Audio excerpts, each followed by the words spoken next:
So Doshin, you recently were on David Fuller's Rebel Wisdom, which is out of the UK, and the video on YouTube coming out of the gate had tens of thousands of views. I think it's in over 100,000 views now, and it's created quite a bit of a stink.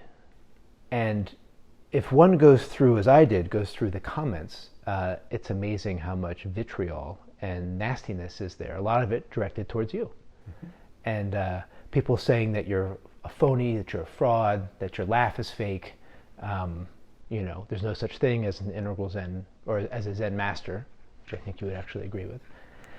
And so as we talk about all these things of containers and integral Zen, what was that experience like, being on that podcast and then getting all of that flack? I actually enjoyed being on the podcast. I'm just struggling to find my own voice as a teacher. So that was really the first time I've come out of the closet in a very authentic way, talking freely about problems that are serious problems in this day and age. So it felt wonderful. It was quite controversial when I looked at the comments, and I read many of them. There were, I would say, about 40% really favored what I was saying. About 40% thought I was full of shit, and about 20% thought I was just weird for various different reasons. And I read through the comments, and this is a really good example of how we practice shadow work as an awakening practice. Most of what people say, what their opinions are, and what they feel are just projections. As Byron Katie says, we don't talk to each other. We talk to each other's projections, but only 98% of the time. So it was so clear to the people that really thought I was great, that's a projection. The people that thought I sucked, that's a projection, and it actually says more about them than it does about me. What I did with those projections was I realized, because of all the shadow work that I've done, is whenever anyone hangs a projection onto me, there's a hook in me to hang that projection on. So I really began to look deep inside myself. What are they holding? What is holding that projection up? And that was gold for me. It was fascinating. It was a totally revolutionary way, a radically revolutionary way to look at comments like that and to let them make you stronger rather than trigger you. And is that part of an integral Zen, the emphasis on that radical responsibility? Yes, it is. And so what was the takeaway? What was the thing, what was the hook that people were hanging things on, or one of the hooks they were hanging things on? There were many things. One is there's an attitude towards Zen in particular, particularly Rinzai Zen, which, as you know, is samurai Zen. So this is a very aggressive form of Zen that takes no prisoners, that is known for being aggressive and cutting heads off metaphorically. There is a cultural prejudice against that type of aggression. So some of the projections were hanging on that hook, which is really a cultural hook. I'm a Zen guy. This is the path of pain. This is a path of confrontation. It's not the path of feeling good. It's not the path of avoiding confrontation. So a lot of the projections had to do with that cultural dissonance. Some of the projections I took as a sign that I was just coming out of the closet and speaking authentically. Therefore, that was my first attempt. It was my first opportunity that actually got a wide audience, and it was a very different audience than I normally speak to. This was stepping out to talk to people that don't agree with me, people that haven't found their way to the mountain on which I'm teaching. That's a pretty rarefied audience, people that have seeked me out and found me and have come because there's some value in what I have to say that they already recognize. That's what Zen teachers traditionally do. You wake up and then you go isolate yourself on some mountain, and pretty soon people hear about you and they start coming to the mountain, and pretty soon enough people show up that you can build a monastery. Then they name the monastery after the mountain, and they name you after the mountain. This is traditionally the way it's done. We don't have time to do it that way, in my view. You know, the goal that we have in Zen, the state of mind, of witnessing mind, of being awake and integrally informed in this Sangha, these are things that the world desperately needs, perhaps to survive. So I made the decision to come out off of the mountain, go down into the marketplace, and say what I really think and what I see to some degree, no holds barred. And it was controversy as hell. And there was great gold in it for me. Mm-hmm. So you spoke to the two hooks. One is sort of the Rinzai Zen container, Yes. which is culturally at odds with where things are now a little bit, the idea of that emphasis on confrontation and intensity. And another point you talked about was the idea that people historically have come to you, and so there was they were experiencing you in a really novel way, and without any context. Mm-hmm.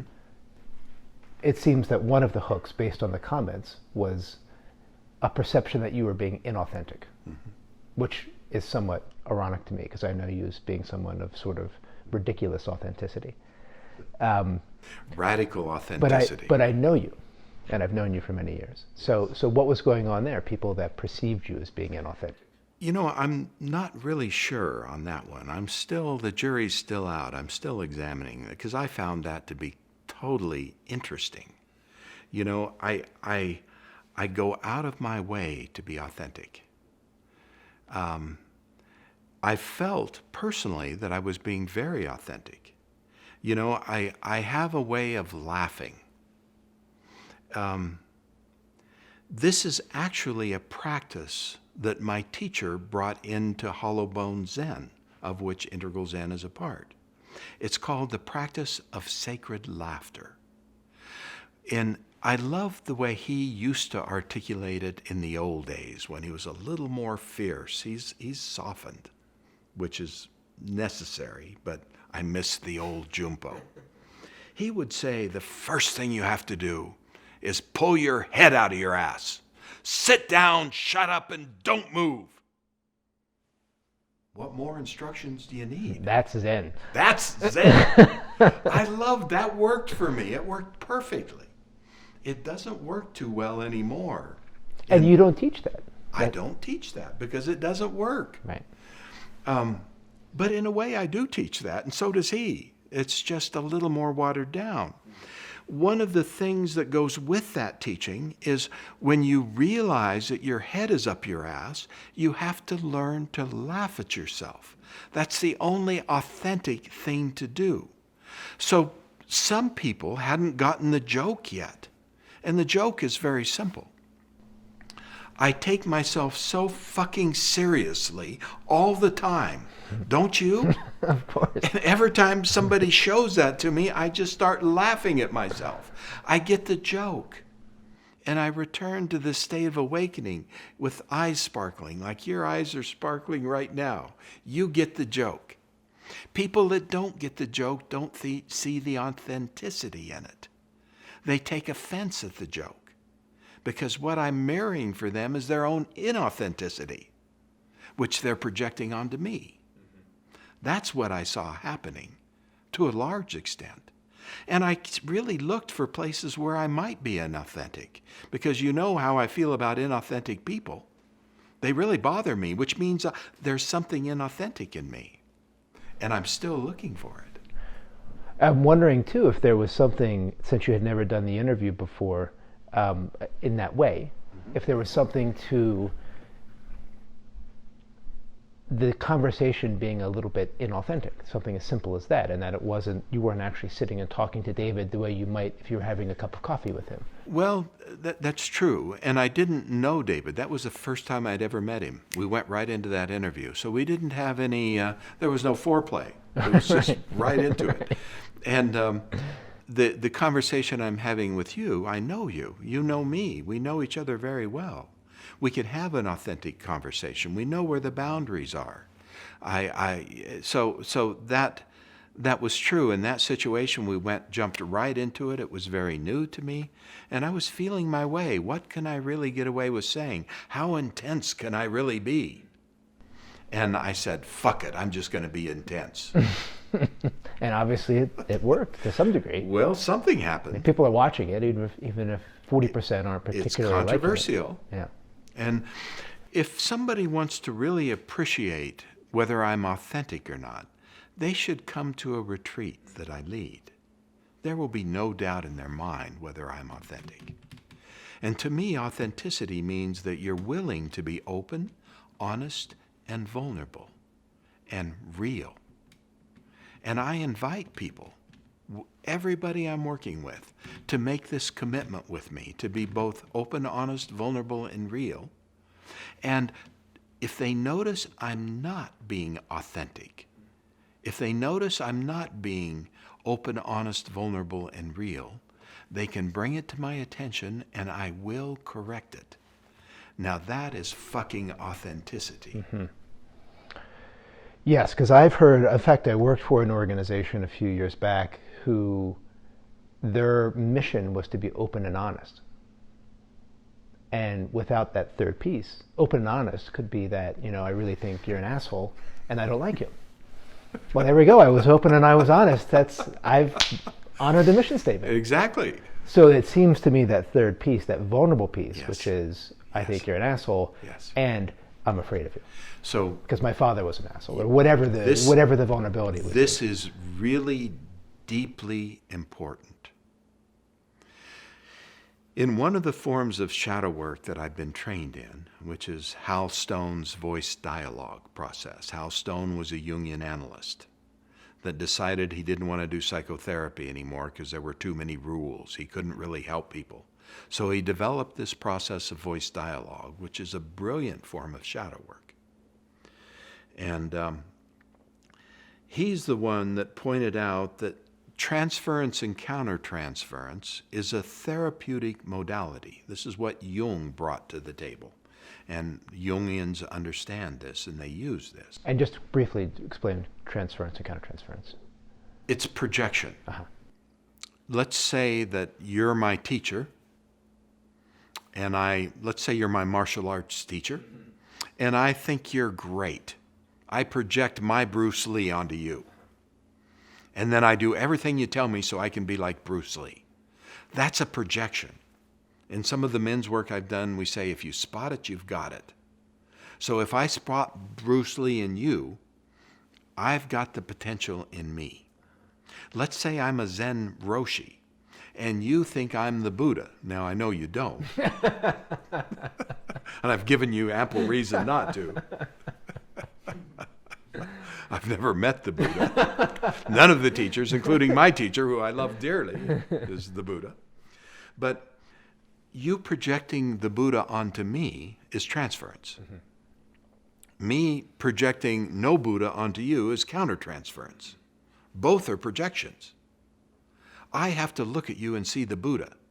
You have to look at me and see your own inner Buddha that you're cultivating.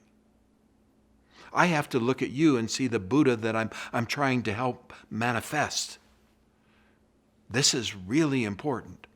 Now, the vulnerability piece, when I'm doing voice dialogue, these projections, which you can look at as transference and countertransference, or you can look at as bonding patterns, these parental bonding patterns that are ingrained in our psyches and our behavior, that come out in all our relationships. What breaks the negative bonding pattern, what breaks the heart open, is guess what?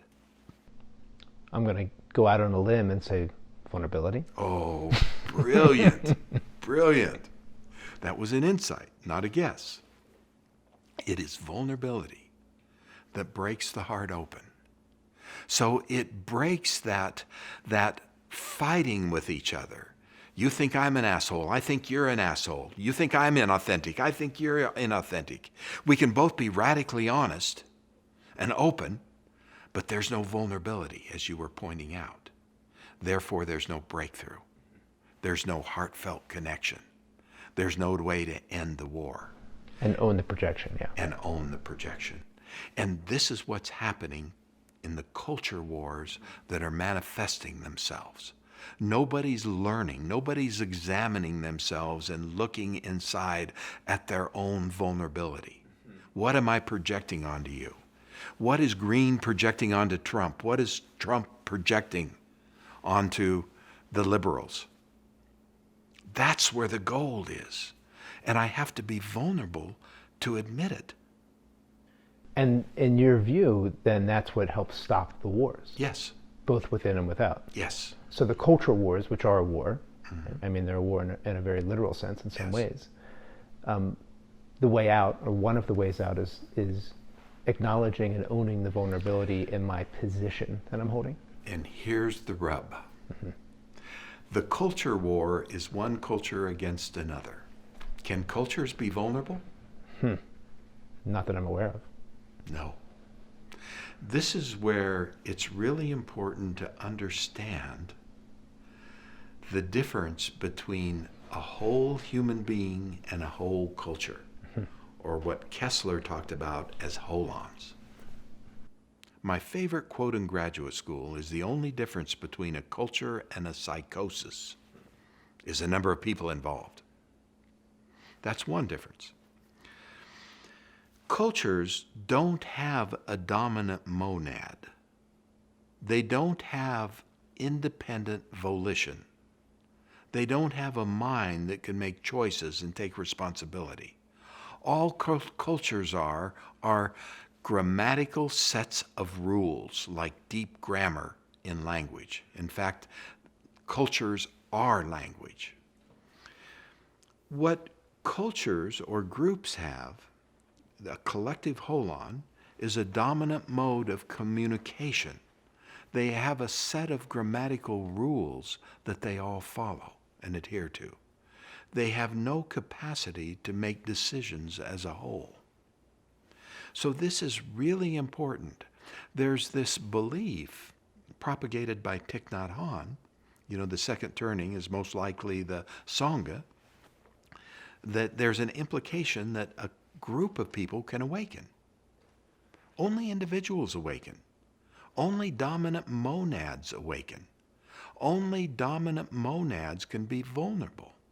Cultures can't be vulnerable. Now, you could make a rule that everybody's got to be vulnerable, but that's not going to turn out well. Because it's not a breakthrough. It's just another rule that's being enforced, and it will create more problems. It will create fragility, not anti-fragility, like we were talking about earlier. And so, in your view then, this idea open, honest, vulnerable, the vulnerability part has to really be a choice for someone that comes into your Sangha or to work with you. Yeah. There's an internal permissioning of that I will choose to be vulnerable. And then you will then... Yeah, it's actually a cultural agreement so we'll that both be individuals sign up for. And then you can call each other out if you feel it's not Absolutely. happening. Yeah. And we do. Yeah. We do. That's one of the things in our culture. We have a hierarchy. There's a hierarchy. I'm responsible to maintain the lineage, and I'm responsible for the safety of every individual in the Sangha, especially on a retreat, which is really intense. So there is a hierarchy. Somebody has to be responsible. It's me. We also have a method of checking the hierarchy. For example, in Integral Zen, in our corporate bylaws, Integral Zen Inc., the board of directors can get rid of the Roshi. They can fire him. Roshis go crazy. Roshis do crazy things. If the Roshi does crazy things, right in the bylaws, the board of directors can get rid of them. They have to replace him with another integral Roshi, We're a little short of Toro Roshis at the moment. Did I mention that? We also have what I call an integrity circle. So this is a group of senior students.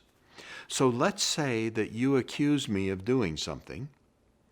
We will send that to the integrity circle, who will decide how best to handle that.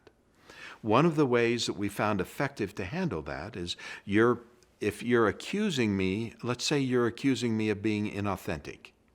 Not a critical violation to get rid of the Roshi for, but it's a good example to use. So we would have a circle of, say, 10 people. And the situation would be articulated. It would be explained so that everybody understood and had a feel for what was happening. And then we'd go around the circle and say, how many people think the Roshi's inauthentic? If 8 hands go up and 2 hands stay down, we work on the Roshi. We work on his inauthenticity.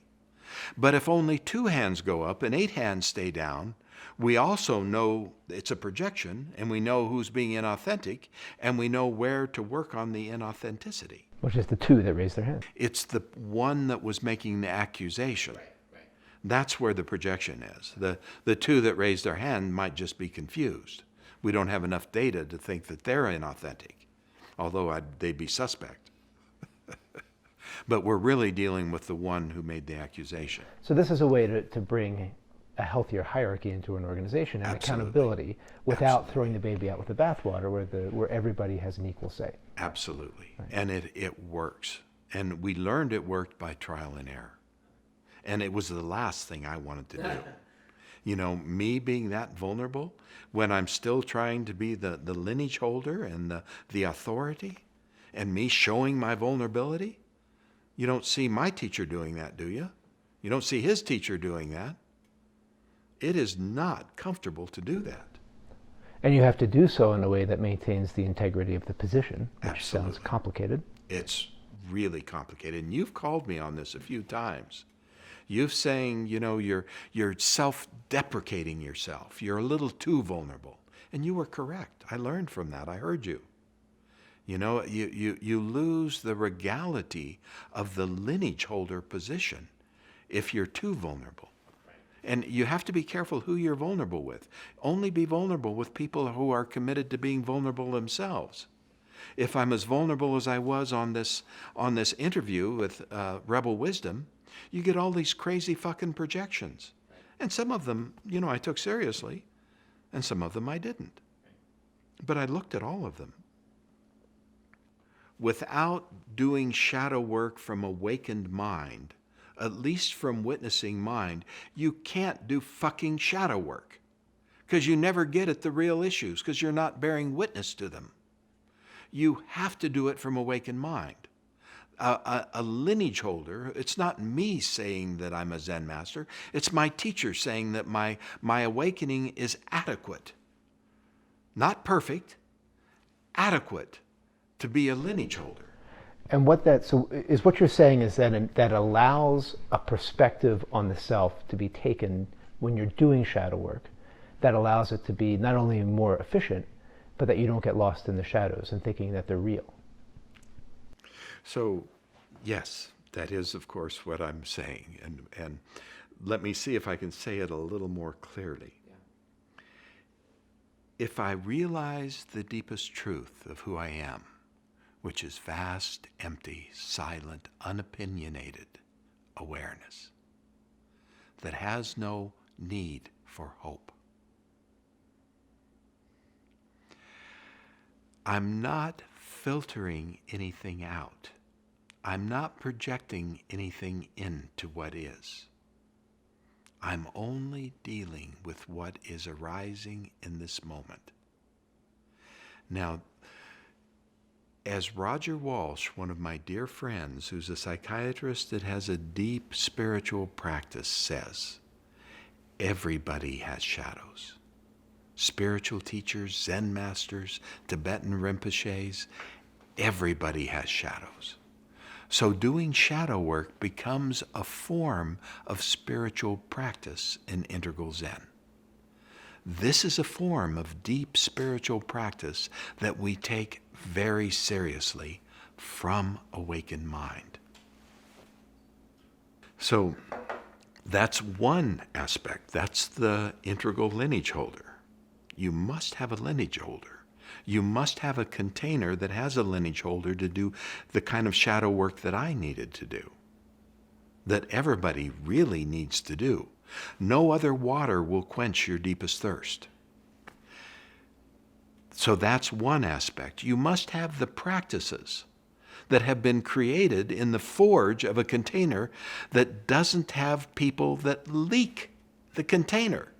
You can't have people that say, I have to be safe, because that's a leak in the container. You can't have people that say, I have to feel good. That's a leak in the container. You can't have people that say, I want to be nice instead of being real. You have to be radically real to have a strong container, to develop the practices that you need to actually do deepest shadow work. And you must have a loving community, because feathers are going to get rubbed wrong. People are going to get wounded. They need to heal. There needs to be a loving connection that brings compassion to all this difficult work. All of those things you need to do the kind of shadow work that we're doing. And I don't know, many people are doing good work. Please don't get me wrong. Any shadow work is good work. But I haven't seen anybody quite doing what we're doing in Integral Zen. And the people that come and work with us and make those commitments and sit in this strong container, the loving community, with an integrally informed lineage holder who's holding the space, come to agree, or they run away in terror, which is all right too. Maybe less of them running away these days. Less these days. The Roshi's gotten a little friendlier. Yes, I've had to learn. I've had to learn that people don't all respond the way that I do. Everybody's different. This is called skillful means. I just love my students because they teach me so much. My students are my teacher. And, I say that about you too. I listen to everybody.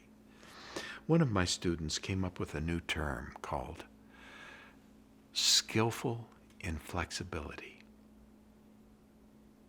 This is such a beautiful term. I've got the inflexibility down. And that's part of my traditional martial arts training, right? I learned that. I learned respecting the teachers. I learned devotion to the practice. I learned following the rules or they'll kick me in the head. And I kind of expect other people who haven't had the benefit of martial arts training to have accomplished those same character traits. They haven't. They haven't been through the same training. They haven't had that opportunity. So I have to be more skillful with them than I would someone that you've trained in your Kung Fu classes. But the inflexibility is an unwillingness to water down the teaching. Exactly. I am absolutely not willing to compromise the integrity of the teachings, the authenticity of the teachings. This is why it was so funny to have people think I was inauthentic. And I'm still looking for what the hook is in me. But I'm having trouble finding it. So if you see it, please inform me. I'm well, open. If I don't, I'm sure somebody else will. Well, I want to thank you for taking time today, Doshin. And I want to thank you. I don't know anyone I would trust interviewing me more than you. And it's because you know me. Warts and all. We'll see. We'll have some more conversations, Yes, I'm sure. we will. Deepest gratitude.